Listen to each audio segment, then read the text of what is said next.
সে কারণে জামাত ইসলামী কর্মীদের সহযোগিতা করেছে। আমাদের সকল চিকিৎসক যারা এই রিলেটেড এ ব্যাপারে যারা অভিজ্ঞ এক্সপার্ট আছেন তাদেরকে এখানে 24 ঘন্টা নিয়োজিত থাকার জন্য আমির জামাত মহানগরী আমির নুরুল ইসলাম রুল ভাই, আমাদের ঢাকা দক্ষিণের যে সমস্ত চিকিৎসকবৃন্দ আছেন তাদেরকে আমরা আহ্বান জানিয়েছি। সকলের জন্য মৃত্যু নির্ধারিত। আল্লাহ সুবহানাহু ওয়া তাআলা কাকে কিভাবে তিনি তার কাছে নিয়ে যাবেন এটা তার চূড়ান্ত পরিকল্পনা। তারপর দুনিয়ার দৃষ্টিতে আমরা দুর্বল মানুষ হিসেবে এ সমস্ত ঘটনা যখন সংঘটিত হয় স্বাভাবিকভাবে আমরা শোকাহত হই, আমরা মর্মাহত হই, আমরা বেদনাহত হই। তারই অংশ হিসাবে আজকে আমাদের কোমলমতি শিক্ষার্থী যারা ইতিমধ্যে আল্লাহর কাছে চলে গেছেন, আমরা আল্লাহর কাছে দোয়া করি আল্লাহ তাআলা তাদের শাহাদাতের মর্যাদা দান করুন। এদের মধ্যে অনেক শিক্ষার্থী আছেন যারা হয়তো জীবনে এখনো কোনো গুনাহ করেন নাই, পাপ করার মতো বয়সই তাদের হয় নাই।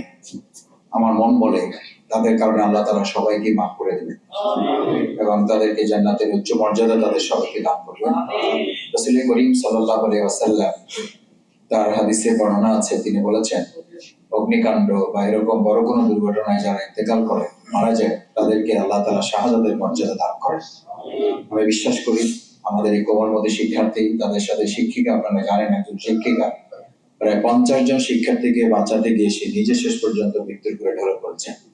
এটা আমাদের প্রিয় বাংলাদেশ, এটাই হচ্ছে আমাদের দেশের মানবিকতা। এই মানবিক বাংলাদেশী নির্মাণের জন্য আমরা সবাই মিলে চেষ্টা করছি। আমরা বিশেষভাবে সেই শিক্ষিকাকে স্মরণ করি। অনেক অভিভাবক আহত আছেন, অনেক উদ্ধারকর্মী আহত আছেন, স্বেচ্ছাসেবীরা আহত আছেন, তাদের সবার জন্য আমরা দোয়া করি।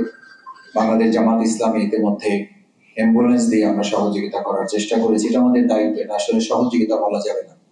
এই দুর্ঘটনার মধ্যে তো আমরাও পড়তে পারি, এই দুর্ঘটনা আল্লাহ না করুন আমাদের কারোর উপর আসতে পারে। সেই জন্য আমরা যে কবিতাটা বলে থাকি, আসলে এটা কবিতাটা ইসলামের থিওরি, প্রত্যেকে আমরা পরের দল, আমরা নিজের জন্য না, আমরা পরের জন্য। যদি আমি পরের জন্য করি তাহলে আল্লাহ আমাদের জন্য করবেন। সে কারণে জামাত ইসলামী কর্মীদের সহযোগিতা করেছে। আমাদের সকল চিকিৎসক যারা এই রিলেটেড এ ব্যাপারে যারা অভিজ্ঞ এক্সপার্ট আছেন তাদেরকে এখানে 24 ঘন্টা নিয়োজিত থাকার জন্য আমির জামাত মহানগরী আমির নুরুল ইসলাম রুল ভাই, আমাদের ঢাকা দক্ষিণের যে সমস্ত চিকিৎসকবৃন্দ আছেন তাদেরকে আমরা আহ্বান জানিয়েছি তারা যেন সার্বক্ষণিক সেখানে চিকিৎসা দেন। আমাদের ব্লাড গ্রুপ যেগুলো আছে, ছাত্র শিবির, জামাত ইসলামী, আমাদের সমাজ কল্যাণ প্রতিষ্ঠান যেগুলো আছে, তাদের মাধ্যমে যত রক্ত দরকার আমরা তাদের রক্ত দেওয়ার জন্য কালকে থেকেই যেখানে যে প্রয়োজন হয়েছে এবং ডাক্তাররা বলেছেন 24 ঘন্টা পার হওয়ার পর মূলত এটা আরো বেশি কার্যকর হবে, সেটার জন্য আমাদের হেল্পলাইন গুলো চালু করে দেওয়া আছে। আলহামদুলিল্লাহ আমাদের পরিবারগুলো আমাদের সাথে কানেক্টেড আছে, আমরা তাদের সাথে কানেক্টেড থেকে তাদেরকে সব ধরনের সহযোগিতার আশ্বাস এবং সহানুভূতি তাদের পাশে দাঁড়িয়ে। কারণ একটা কথা আমরা সবসময় বলি যে দুঃখ দুর্দশা এটা যদি ভাগাভাগি হয় তাহলে এটা কমে যায়, আর আনন্দটা যদি ভাগাভাগি হয় তাহলে সেটা বেড়ে যায়। আসলে পরস্পরের কাছে যাওয়াটা, ঈদের সময় আমরা পরস্পরের কাছে যাই কেন? একটু ঘুমের ব্যাঘাত ঘটে, এই ব্যাঘাত ঘটার পর আমরা কেন যাই, বা উনি কেন রিসিভ করে আনন্দটাকে বড় করার জন্য। দুঃখ দুর্দশার মধ্যে একজন মানুষ মারা যায়, ওখানে ভিড় ঠেলে আমরা অনেকে যাই, আমাদের কাছে আসে, আমরা যাই, জানি কষ্ট হয়, ওনাদেরও কষ্ট হয়, তারপরও আমরা যাই এই কারণে যে এই কষ্টটার মধ্যেও এক ধরনের দুঃখটা কমানোর একটা নিয়ম বা কমানোর একটা সিস্টেমের মধ্যে আল্লাহ তাআলা দান করে দিয়েছেন। সেই জন্য আমরা আল্লাহ তাআলার কাছে বিশেষভাবে দোয়া করব।